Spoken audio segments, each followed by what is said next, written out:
Hello everyone, welcome to Good Film Hunting, a podcast about an average couple who are on the hunt for some good movies. In today's world, we are consuming more media than ever, perhaps more passively than ever. But we believe that by documenting and discussing the media we intake, how and what we intake will change for the better. It is important that we don't just become another consumer, but a participant, seeking to engage with the media we consume, so that we can see how our view of the world affects how we perceive it, and how it affects how we perceive the world. In this podcast, we are not only on the hunt for some good movies, but on the hunt for a good discussion. So, lean in, participate, and enjoy.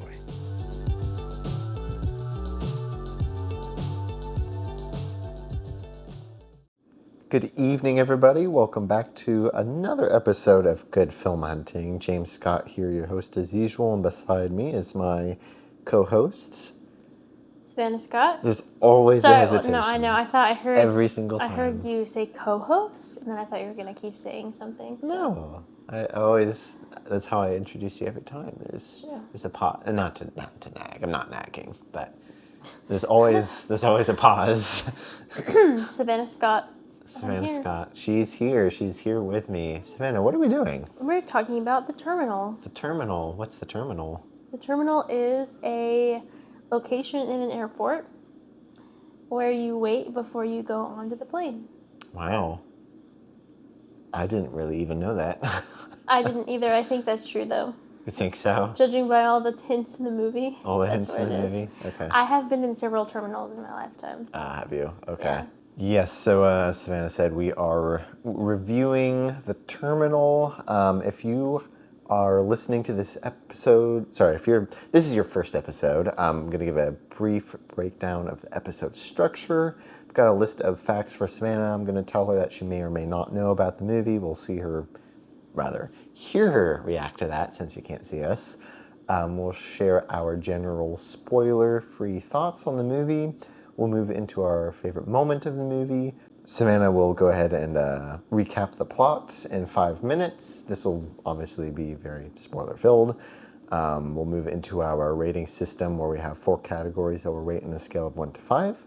We will share our overall rating, summary, thesis statement at the end, whether we think this movie joins the Good Film Hunting list, which is unofficial at this point because we haven't written it down anywhere. But, it's there in the, whatever you call it, the...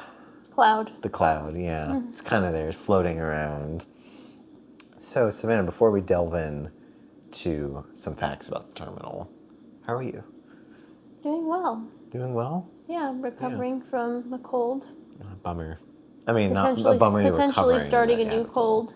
It's that time of year, I guess. It's that time of year. It's actually not that time of year. Middle of summer. Rude. I know, it seems like there's a lot of stuff going on. It's always that time of year. I know. But other than that, I'm doing well. That's good. I haven't shown any signs of coming down with this supposed other cold yet. So, famous last words, right? It's true. Watch me wake up tomorrow and be like, oh, man, shouldn't have said anything. All right, well, let's delve into some facts. You ready, Savannah, for some facts about this movie? Let's go. All right, so The Terminal was released June 18th, 2004. It was directed by Steven Spielberg. Previous movies we've done on on our podcast of his include Catch Me If You Can and Minority Report. The film was distributed by DreamWorks Pictures, as were the previous 2 films I just listed. This film has a runtime of 128 minutes. Want to guess its budget? It's going to be lower than the average movie we've done. 100 million? No, even lower. 80 million? Lower. 70 million? A little bit lower. 60 million? 60 million. Wow. Which is kind of low that is pretty compared low. to most movies we do. It had a box office of $219.1 million, which isn't the biggest box office return we've had on this channel by any means. This is probably one of the lower ones, but when you only have a budget of $60 million, it's pretty good. He made his money back. I know, but... And he made twice as much, so... Definitely. I consider that a good profit. It's true. In my uneducated and unprofessional opinion. My Big Fat Greek Wedding definitely did way better. What were their numbers? I think it had like a budget of like 10 million or something, and like a box office return of 300 plus million. But yeah, no, it definitely made its money back, and you know, it was pretty good. The score was done by John Williams. He scored the previous two movies I listed, done by Steven Spielberg. Also many iconic scores: Star Wars, Jaws, Indiana Jones, etc. This film stars Tom Hanks as Viktor Navorski. Navorski, something like that. I think it was Navorski. Navorski. Yeah, Okay. Yeah. He was in Catch Me If You Can. It also stars Catherine Zeta-Jones as Amelia Warren.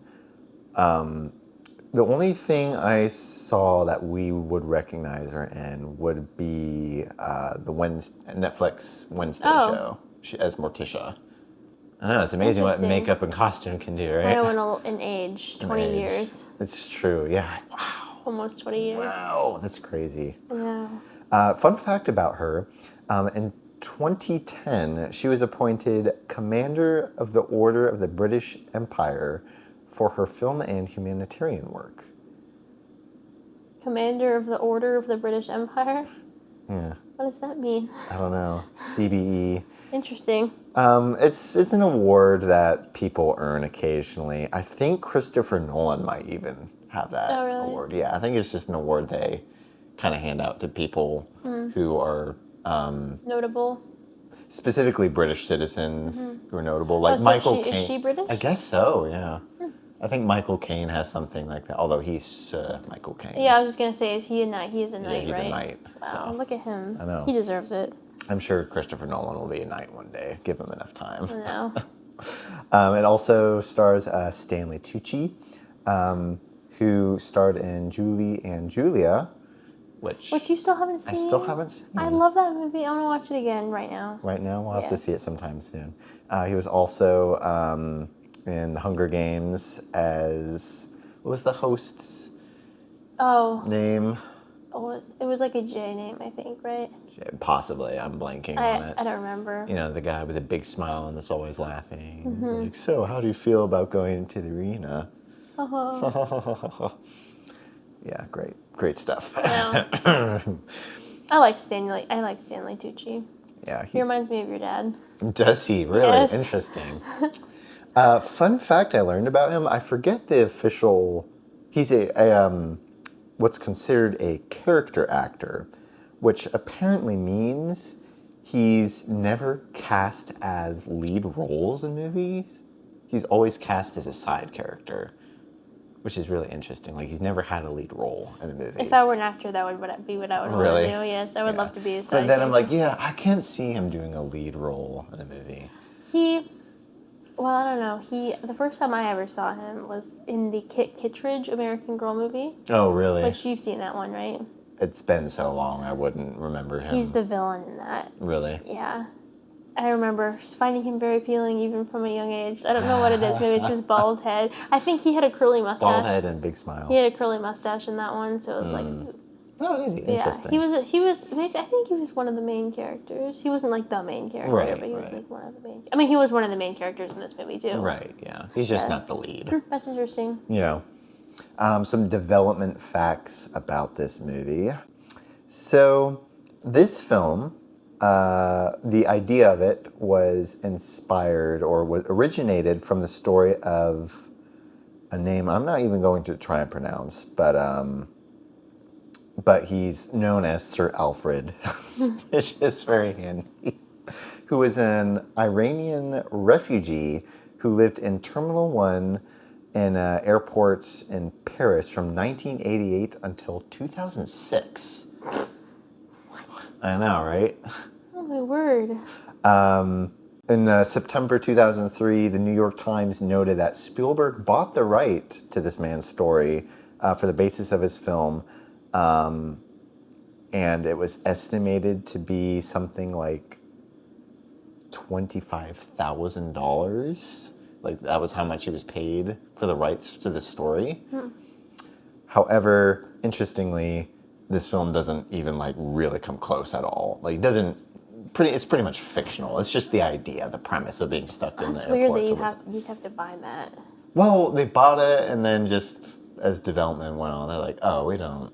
Did you just It's want to just give kinda- him $25,000? He's like, please get out of the terminal. Right, I guess so. But interestingly, this wasn't the first time this had happened with this man specifically. There had already been a film directed in 1993 called Lost in Transit, which is a French film, which was based on the same story. So I thought that was interesting. So apparently this guy. man has attracted interest before. Another interesting fact is that I guess in 2006 he was like taken away from the airport because he was like hospitalized or something, and then spent a good, I think 15 years roughly living normal life in Paris, and then he decided to go back and live in it, and then he died of a heart attack. It's like, oh, it's probably because you're not eating a very healthy diet in an airport. But of course, the movie fictionalized certain aspects of like, it's impossible for you to go out there and to be here because you're stuck. Whereas in real life, like, people were trying to work with him, but this man was rather stubborn and didn't want to work with anybody. So I could see that. he's like, no, I don't want any of that kind of stuff. And like, as people like delved in and like looked this man up more, like, he lost papers, but like then they did more looking like, I think he intentionally lost certain papers or intentionally left certain things behind. An airport? Because he was an interesting person. Let's just say Eccentric. that. Eccentric. So, yeah, this is pretty much a fictional story. Okay. The country of Krakosia? How do you say it in the movie? Krakosia. Krakosia is a fictional country made specifically for the movie, so it doesn't actually exist. Well, yeah, I kind of figured that. I'm like, I've never heard of this country. Although, bit of a diversion from the actual topic. There are so many countries in this world that I've never heard of. There are a lot of countries, and they're always changing, too. Yeah, I'm like, what? I've never, like, for some reason, my mind thinks that, like, Europe, America, and Africa are the only countries in the world, Those are or, like, countries. continents in the world. But even sometimes I'm like, what is this little country? Especially in Africa, country borders and countries are changing all the time because of weird government stuff. Other fact, Tom Hanks spoke mostly Bulgarian for the language of the character in this movie. Naturally, no airport was actually going to allow a film production crew to take occupancy in its space, so the vast majority of this was just built in old hangars, and so they just replicated the actual airport. Oh. Yeah, and there were a couple... It looks very airport-like. I know, there were a couple wide view shots they did, which in an actual airport, but most of it was not done that. Critical reception for this movie. Most people liked it, thought it was cute, but definitely a flawed story, which I think we'll go into. As far as awards, nothing really of note. A fun fact about it is that Sasha Spielberg, Steven Spielberg's daughter, not daughters, played the girl with a suitcase that Viktor accidentally ended up breaking and trying to help her out. That's funny. And a historical goof was that there's that piece of dialogue between Victor and Amelia about Napoleon isolating himself in an island. That made it sound a lot more romantic, but actually that was Napoleon just being imprisoned on the island and kept there until his death, and there was no record of him trying to poison himself. Oh. So a lot more depressing in real life. Wait, why was he? What did she tell him? She told him like something about he was isolating himself on the tiny island, like it was his own doing kind of thing, and then he wanted to like prove how strong he was. So he like took poison and didn't die. Oh, well, obviously that sounded so stupid. Like, he took did. so much poison that it didn't work, and then he survived. Like that. Okay. Well, what do you expect from this woman, though? She's proven that She's she a has a little small weird. P. It's a very small P for a brain. Ouch. Whoa. Okay. So those are all the facts I had about this one. Not a whole lot. What are your personal, spoiler-free, general thoughts about this movie? I liked it. Yeah? I found it cute and endearing in a lot of ways. It's just the kind of movie that I like. Yeah. Yeah. It has just a very, like, imaginative. I really like, I don't know. I've always had an affinity for stories that involve like the Boxcar Children or something. Like living in a like weird circumstance that isn't like real, or like living in a Making the tree most of house. it. Yeah. Or that's always been my favorite kind of story. So Getting creative. yeah. Yeah, So that's fair. I liked it. I thought it was fun. That was fun. Yeah. I liked it too. I thought it was fun, cute. It was funny. Thought it was very character driven, not necessarily plot driven, because it was just kind of like the day in the life of this guy trying to figure out how to get by. Obviously, not realistic, but I think that's fine because it is a comedy. So it's not like they're trying to make it super, super realistic. I kind of just felt it was more like a fantasy almost, because it was just so absurd in a lot of ways. It was just a happy-go-lucky kind of movie. Like, it was just good vibes the whole time. It was kind of like Catch Me If You Can. Yeah. It was just kind of fun. Yeah, it was just fun, and like it just. Unlike Catch Me If You Can, this one was a little more like about the positive aspects of humanity and this particular man and his influence. It was also, I thought it was a pretty wholesome movie, which we'll go more into later, which I appreciated. It's just kind of like no aspect about it really threw me off. But once again, in classic Steven Spielberg fashion, the ending was too long. Just too stinking long. Like, wrap it up already. Stop trying to make it so sentimental. Jeez. It's true. It was a little long. Okay.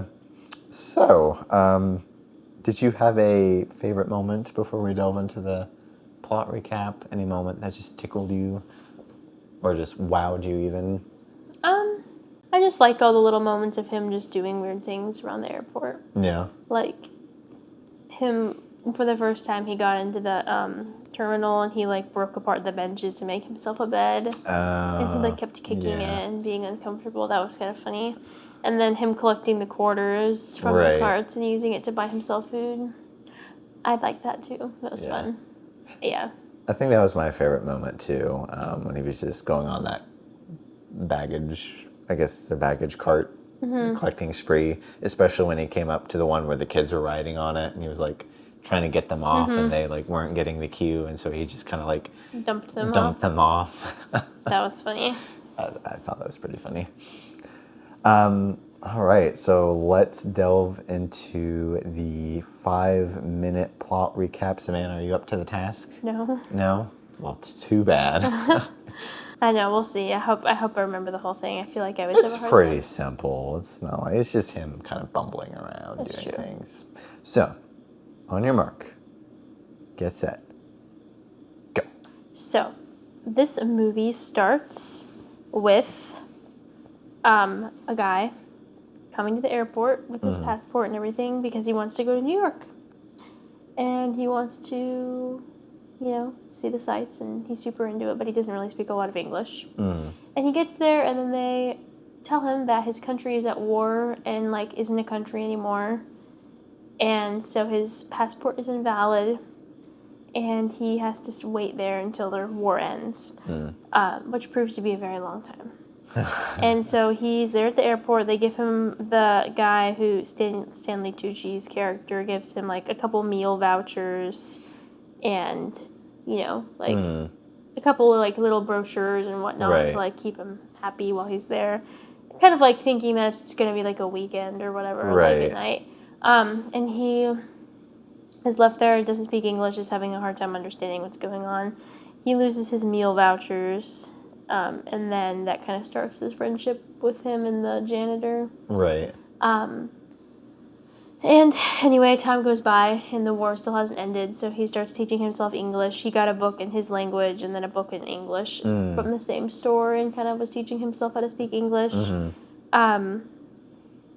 He's trying to find ways to feed himself because he lost the meal voucher, so he starts returning the baggage carts for a quarter, like if you were to go to Aldi. And wrangle shopping carts and return them. And buys himself food, but Stanley Tucci's character, I don't remember his name, is bent on getting this guy out of the airport. And so he's trying to make his existence miserable, so he'll try to escape, so it's not his problem anymore. Right. Because he can't leave the airport because he can't step on American soil because he's illegal, basically. Right. But why can't he go back again? He can't go back because of the war. Yeah. Right. Okay. And because, The grounded flights or something like that. Something like that. Not accepting incoming planes. Yeah. Oh, yeah. I think they like shut down the airports or something. So anyway, the middle of the movie is just kind of him befriending random members of staff, like the scary front desk lady, and this weird little. He comes across, in my opinion, as like a teenager. The guy that drives the food around. Right. Which is what makes his relationship with the front desk lady kind of weird to me, which we can talk about later. And then he just kind of makes his little terminal cute and nice for himself and decorates it and whatnot. And he meets this woman who is a flight attendant, and he kind of likes her. But then he finds out that she is in a relationship, and he's like, oh, how sad. Yeah. They get to know each other, and he finds out that she's in a relationship with a guy who's married. So she's that kind of person. And so she's that kind of girl, so kind of unappealing. But he still likes her and thinks she's attractive and stuff, so he hangs out with her. But he doesn't really give major indication that he likes her. He kind of just hangs out with her. And they, like, eat lunch together once, or dinner together once, and the relationship kind of blooms. And then the war ends, and he's able to leave.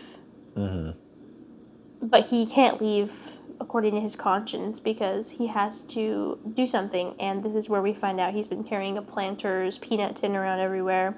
And it has all of these autographs on paper that I guess his dad had saved from this band. And he wanted to get an autograph from every member of this big band. And it was like he wasn't able to complete it before he died. And there was one last one, and this guy was in New York. So the main character goes off on the town to get it. Right. And he's able to do that through the help of the flight attendant lady. Right. But then she ends up kind of... They have some sparks, and they seem like they're going to start a relationship, and then she breaks up with her married boyfriend, but then she gets back together with him, which kind of is like the end of her and the main character's relationship. Right. And he goes off into New York, gets the autograph, comes back, and then goes back home. The end. The end. The end. Wow. There you go. I know, I feel like I missed out on a lot of details, but whatever. That's the gist. Well, you did it in, I think, just under 5 minutes. Oh, okay. There you go. Good job. Thank you. Good job. All right, well, let's delve into our rating system. We've got 4 categories that we'll rate on a scale of 1 to 5, which includes entertainment, production quality, the writing, and content. Savannah, on a scale of 1 to 5, what would you give this for entertainment and why? I'd probably give it a 4. Okay. It was entertaining. It was good. It was fun. Lots of fun stuff. I feel like you said, the ending is kind of long, and honestly, the whole plot of why he was going to New York, that was kind of sloppily done, I felt like. Okay. But yeah, I thought it was fun. I liked seeing him make his terminal home and make friends with people and kind of be the wingman for his friend and stuff. Yeah. I'll probably have a lot more to say when we get to writing. To writing, okay. That's fair. But yes, I'd give it a 4. Okay. I give it a 4 as well. I say 4, nearly 5. Yeah, I would say 4 or 4.5. I thought that some of the plot elements were kind of convoluted and underwhelming or boring at times. But I think the reason it was as entertaining as it was, and we'll go into production quality, was that the performances of Tom Hanks, especially, and I think Stanley Tucci as well, really carried us through most of it because they were just that good and that good of characters. Yeah. And I was really invested in Tom Hanks as a character, which we'll go into writing. So even though the plot itself, as we'll go into, was kind of all over the place and not particularly that good, I was just invested in him trying to figure out how to get about life. And he was a very endearing character. And so And it was just fun to kind of see him bumble around and figure things out And get a job. And so like I was invested in every moment. Well, almost every moment. That's true. So yeah, there was never really a moment for me to be like really bored because I just liked him that much as a character. And I really do think that Tom Hanks probably carries this film, which makes it work as well as it does. Because if you cast someone else who didn't pull that role off just right, it would not have been the same movie. Yeah. So on a scale of 1 to 5, what would you give this for production quality and why? Production quality including cinematography, music, acting, as we kind of just went over, costumes, set design. I give it a 4 also. Okay. I thought it was good. I thought the airport was very airport-like, considering it wasn't really filmed in an airport for the whole thing. I thought the sets were good. They were pretty unset-like for the most part, I think. It was definitely very convincing that he was in an airport. I thought the acting was good. I only didn't really like one character, which was I didn't like the janitor. Oh, okay. He was annoying. Was he? Yeah. But yeah, I thought the acting was good. I thought maybe the woman not the woman, what was her name? Amelia? Her acting was pretty decent.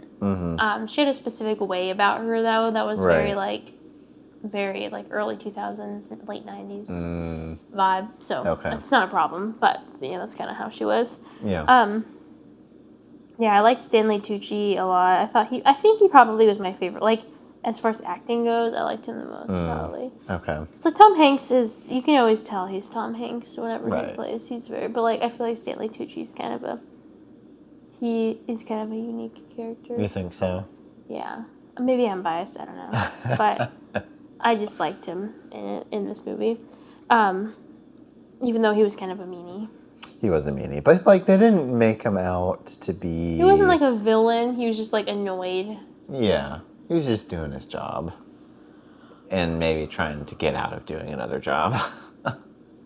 Oh, yeah. I could have put down my favorite moment being the one scene where I think Stanley Tucci's character's name is Frank. Has Viktor come in and it's like, hey, I can release you if you say there's any reason you're afraid of your own country, and so I can release you. And like Viktor's not getting it. So it's like, so are you afraid of your country? And he's like, no. Like, and then like you can tell he's just really annoyed and like trying to think of how to approach it. And the language barrier was real. It was funny. I know. I liked that part a lot, actually. That was funny. But yeah, I would give it a 4. I thought it was good. The score I didn't pay any attention to, as usual. As usual. I was going to give this a 4 originally, but after upon thinking about it more today, actually, I'm lowering it to a 3. I do agree that the set was impressive, considering they built it. It did feel very much like an airport. The acting, as we've established from our leads, was pretty good, and they carried the movie. And Tom Hanks gets us to sympathize with Viktor the entire way through just because of his acting. And then Stanley Tucci, I guess we'll go more into him when it comes to writing specifically, because I have some brief thoughts about how they approached his character. But I felt like, considering that the medium was film, they didn't really capitalize on that. Yeah, they didn't really capitalize on it a whole lot. Like, it was well made. It was a well-made movie. There's just no aspect about it that made me went, oh, that was especially well done. That actually would make a good book, though. Yeah, like an interesting... Yeah, and I don't think there's anything wrong with him having made it a movie, because we got something very special out of it with the acting. I thought the score for this was more noticeable than Minority Report and Catch Me If You Can. I thought it was kind of jaunty, but not like super memorable. Yeah, I loved that. I felt that this film felt especially crisp. Like, visually, it just looked more crisp than Catch Me If You Can or Minority Report, which were released 2 years prior. And I loved that it filled the entire frame. Like, it just felt very big in, like, an airport, Yeah. which I felt is kind of the most they maxed out with it being filmed. Like, they went, it's an airport, it's huge, we're going to fill the whole frame, so it just feels really big. But that's about it as far as that goes. So it was well done, just nothing about it really stood Yeah. out to me as particularly impressive. Oh, one last note about production quality. Kind of like you've mentioned about characters being in an odd situation, making a home out of it. I guess this will kind of go into writing a little bit, but I appreciate when a story has like a single setting that it takes place in the entire time, and you just come to really know that setting and see the characters Yeah. develop and their relationship to the setting change a lot. Because like Catch Me If You Can and Minority Report were just because the story globe trotting kind of stories, where this Yeah. it's like a man in an airport and he gets to know the airport, and the airport becomes a character, and it's just something about those stories have always really intrigued me. And like whenever I'd have pets or imagine a zoo, like animals just hanging out in their own enclosures, like I think that's why I've always really liked certain aspects about Finding Nemo, like the tank scene. Just Yeah. like something about that just intrigues me. Like these characters are stuck here in this little area, but like they get to know it as home, and like how does their relationship to it change Yeah. throughout the course of the story. I've always found those stories Yeah. intriguing, and my imagination tends to run wild on that. Oh yeah, I totally feel the same way. So let's delve into writing, which includes dialogue, the plot, character arcs. Savannah, on a scale of 1 to 5, what would you give this for writing and why? I might need to verbally process my feelings Okay, first. please do. I thought that it was pretty well written for the most part. I thought that the relationship between Victor and Amelia was weird. Right. It didn't feel super heartfelt, and she was just, I did not like her as a character. She was dumb, and she didn't have to be there at all. No. She was not helpful or vital to the story at all. No. And I kind of, like, resented her because Victor was so wholesome and, like, a nice guy, and she was, like, a wife or a husband stealer. Right. And she just kind of, like, didn't really deserve him, even as a friend. Like, his life would have been better if she wasn't there. Well, yeah, Victor kept pursuing her, though, so what does that say about him? Well, I know. He thought she was attractive, though. And in his defense, there's probably some sort of language barrier, so he didn't really know, maybe, that she was seeing someone else's husband. Okay. Maybe. I don't know. That's my defense. Okay. I just want to dislike her. So. But yeah, I thought that, I feel like there were some, I just want to criticize the relationship between the food delivery guy, and the lady at the desk who denied or accepted passports. That was super weird. So, the guy, I don't remember his name, the delivery guy. Yeah, I don't remember his name either. But he approached Victor and was like, hey, if you be my wingman for the lady who, like, accepts and denies passports, then I'll give you food all the time and you'll never have to be hungry again. And this is after Victor had been, like, slaving away to harvest quarters to get burgers from Burger King. So Right. he's feeling hungry and he's like, okay, I'll do it. And so Victor goes and, like, randomly asks her questions and, like, tells her things and stuff. And she, like, comes to expect him because he comes every day anyway. Right. And she is, like, you know, kind of intrigued and amused by what he's saying. And then he goes back and reports what she says to the delivery guy, and he's, like, so excited because he's madly in love with her, apparently. And then eventually he, like, proposes to her through Victor. Right. And she says yes. And then they see each other for the first time. Well, they've probably seen each other, but, like, they see each other for the first time as an engaged couple, quote, engaged couple. Right. And then they get married. And they live happily ever after. And it's just super bizarre. Yeah. It's like, okay, this is, like, I can understand why this is here, but, like, it's really weird. I feel like they should have had a couple more moments where, like, the delivery guy actually approached her in some way. Right, or was, like, working up the courage to Yeah, or do he was it. like, so I've been talking through Victor and blah, blah, blah, and I think you're amazing and you've been beautiful and whatever. I love you. Let's get married. Right. I feel like that would have been better because he literally, like, virtually proposed to her. So maybe less time with Victor and Amelia, like, remove Amelia. Yeah, she didn't. But, like, have the romance plot between this food delivery guy and front desk lady kind of develop more. And Yeah. Viktor being like a component to like usher him along. Like, you gotta, it's time for you to step up Yeah, into because this. Victor didn't really strike me as like much of a ladies' man. Like Victor's someone you look at and you're like, Victor is single forever. Sad. I know. So, another part that I thought was weird too was him building that mural out of like tile for Yeah. Amelia. This- He built that for her, and he's like, Napoleon made something like this or whatever to continue their Napoleon joke or whatever. Right. And it didn't work. The fountains didn't work, and she didn't really say anything about it. He just like worked really hard, and like we saw a couple shots of him like building it for her, and then she didn't really comment on it. It and added then no it significance didn't ever to come the again. story. Yeah, and they kissed each other. That's where they kissed in his terminal room, but it was not important at all. Yeah. I would say pretty much everything pertaining to Amelia and Victor's relationship was superfluous and didn't matter. Okay.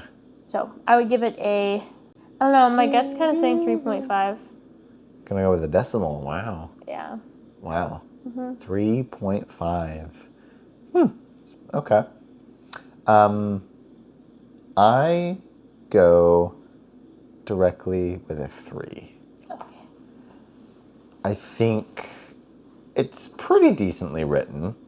It's a comedy, so there's room for creativity. Like the absurdity of... I'm just looking at the time. Don't mind me. Like the absurdity of Tom Hanks' character, you know, tearing down a wall and rebuilding it and like... Well, no, I guess he didn't tear it down. He just like finished a construction project. Yeah, he's like, which oh, got look, him the this looks job. fun. Yeah, like, that's absurd. It's not realistic, but it's a comedy. So, in my mind, that works. But, so I'm not really judging the realisticness of a man living in an airport kind of thing, because there was so many things that weren't realistic I know. in that. Someone living in an airport's not really realistic. Yeah, no, him creating a home out of the terminal, you know, tearing up seats, like nobody complaining about that, that not being an issue, not realistic. The fact that he couldn't, there was no way for him to get out of this airport, you know, was not realistic. But, you know, it's a comedy, so I'm going to accept that. Biggest criticisms have to do with character-driven moment kind of things, where they're trying to make us care, but they don't really succeed at that. And I'll delve into that a little bit more later. You've kind of already gone into the vast majority of it. But yeah, I think they just kind of chose... They oddly divided the attention of the story on points that really didn't benefit character growth or didn't make the full impact of Victor having an influence. And even with Amelia's plot with Victor, I wish, even though she was not a great person, I just didn't find her particularly well written. I didn't love the acting for her. And you said you didn't think she was that attractive either, did you? Yeah, but that's like besides the point, right? That's superfluous. That's superfluous. It's always nice when the woman in the woman in the movie is pretty, though. But I would have been interested if they kind of had a character like that still. But like Victor was someone, maybe not through romantically, but like kind of grounded her and like made her reconsider some things and what she was doing. Like that would have been interesting. I would have been okay with that, even though maybe she wouldn't have been a great person. Yeah. And even if she has that twist at the end where she's like, I went back to this person, but just to help you kind of thing. Like I would have been okay with that. But I didn't like the character, unfortunately, and just didn't think she was well fleshed out. Yeah, she wasn't particularly likable. Like, I wasn't rooting for them. So I didn't mind that they were trying to do something. I mean, if they tried something like that and just fleshed it out more. But even then, like, if they like just removed that romantic plot as a whole and maybe focused more, like I said, on the front desk lady and the food delivery guy's relationship. And Victor was kind of like, you know, I've helped you so far. Now it's time for you to kind of take the next step. But of course, in this very Victor way, like he's going to be very silly about it, and kind of charming and not in like a particularly intelligent way. I don't know how to put it. Just because of the language barrier. He strikes me as a smart person because he can build miraculous things. Sure. I just felt like it could have been concentrated a little more in some areas. They could have fleshed out characters more, even removed some characters because the friend group, with the janitor, food delivery guy, and I guess the baggage person, like just they weren't really well. None of them were well developed. They were just kind of the four amigos, and they just kind of vogue and existed. Vogue? Do not. Do not say that. Don't say that. I just really wasn't connected to any of them. Sorry, did that really gross you out? Yes, it did. Even though that is a word I've used before, for some reason hearing it come out of your mouth was not well. Well, maybe maybe it'll convict you. I think, yeah, it was good in the sense of like I cared about Victor. I liked the dynamic of Stanley Tucci's character being very much not about people. Victor's very much about people. Frank is very much about the job and getting the job done. And, at the expense of people in relationships or kind of trying to work with them so much as just getting them off his plate. So you just kind of have that contrast there. And they're just a fun dynamic, I think, especially when when Frank's trying to be like all serious about a situation and Victor's like, not grasping it and it's just totally throwing Frank off. He's like, I can't believe it. You are crazy. So that was just a fun dynamic. So it had some good things about it, but a lot of just the writing overall just wasn't great. And I wouldn't even say most of it wasn't even good. I would say. Well. But there was good stuff. It didn't take away from the enjoyment of the story. No. I would add really fast before we wrap up this category. It was not really compelling for Victor's dad to need his last autograph. Oh, yeah, that's a point I forgot to go over. I guess I can understand the perspective of if you're a single guy, you're living your life, you need an adventure. Like, hey, I'm going to go to New York. Also, my dad has never gotten this thing signed. Maybe while I'm there, I'll see if I can get it signed. But the fact that it was like a peanut canister he carried around and like cherished and like we were convinced it was going to be his dad's ashes to sprinkle in New York because he wanted to go. Yeah, which would be, I felt like that would have been more compelling. Yeah. Like if that was a promise he'd made. But like, I don't know, something about it didn't really compel me.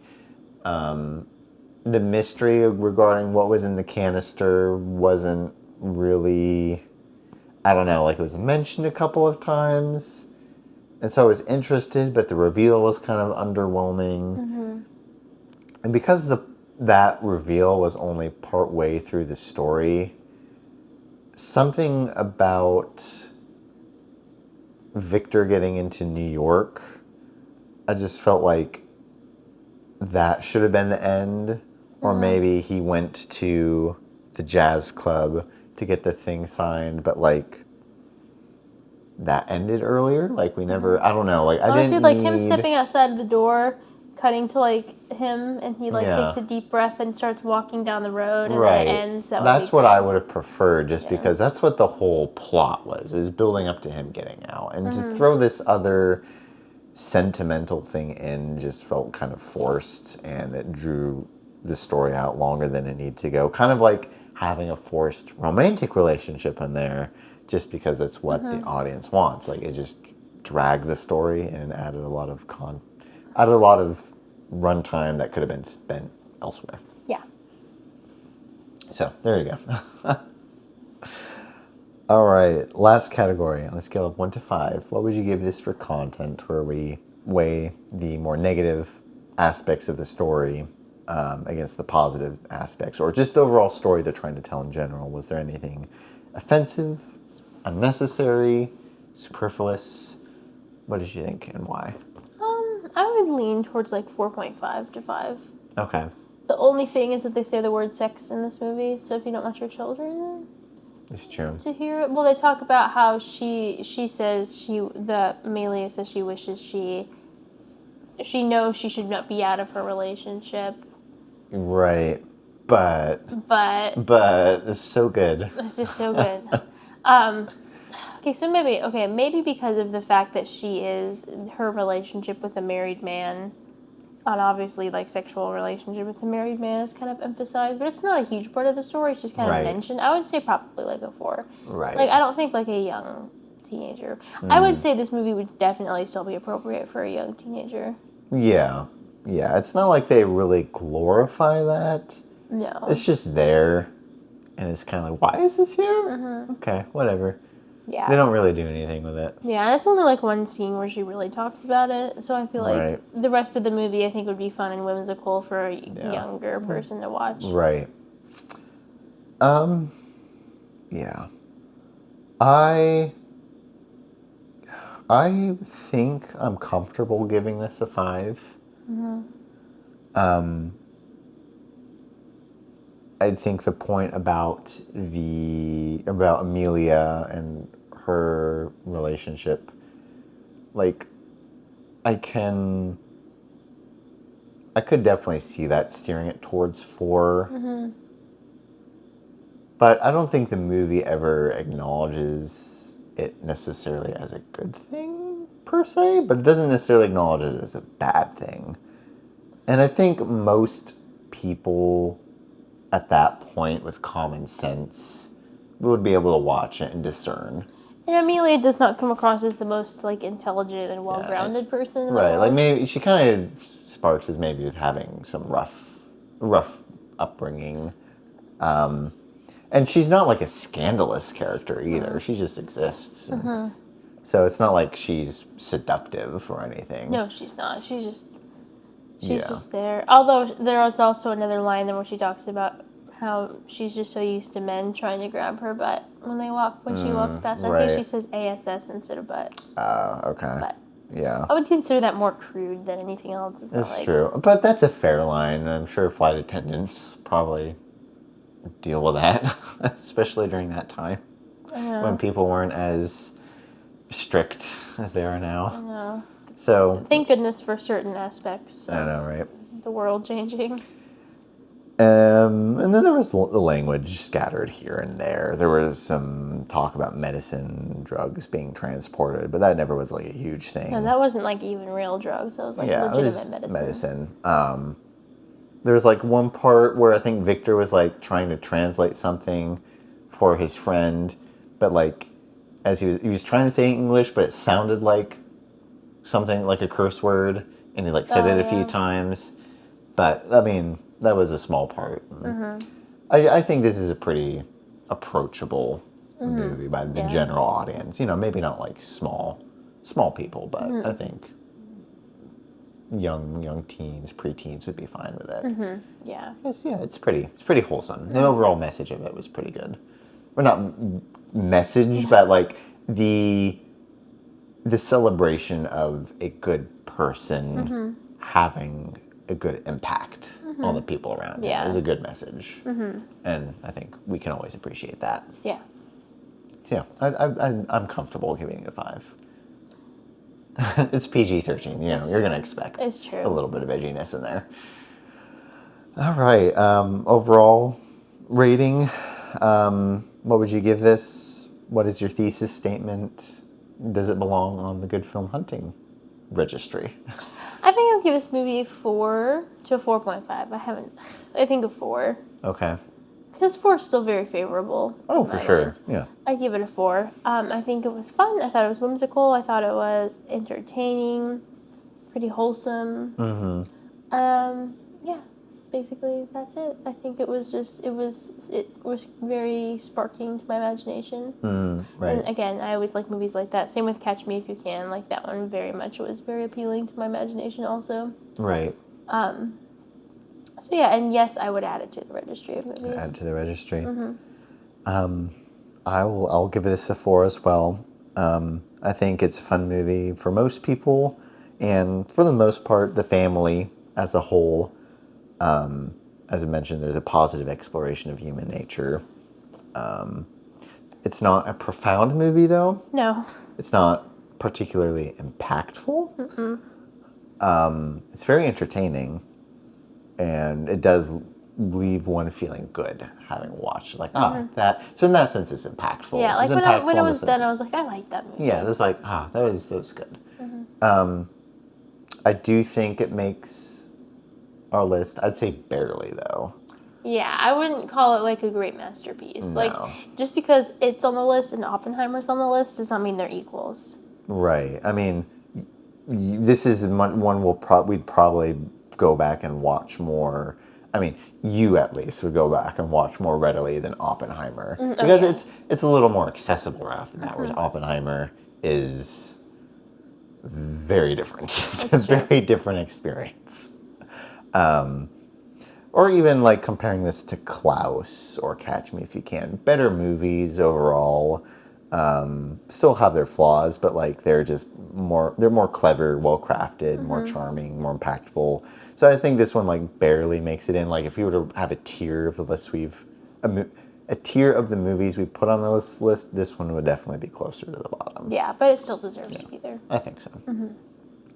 All right, well, thank you all for listening to our review. We hope you've been inspired to have some more conversations around the movies you're watching. Let us know what you thought about this movie and let us know what you thought about our ratings. Do you agree? Do you disagree? And until next time, good film hunting.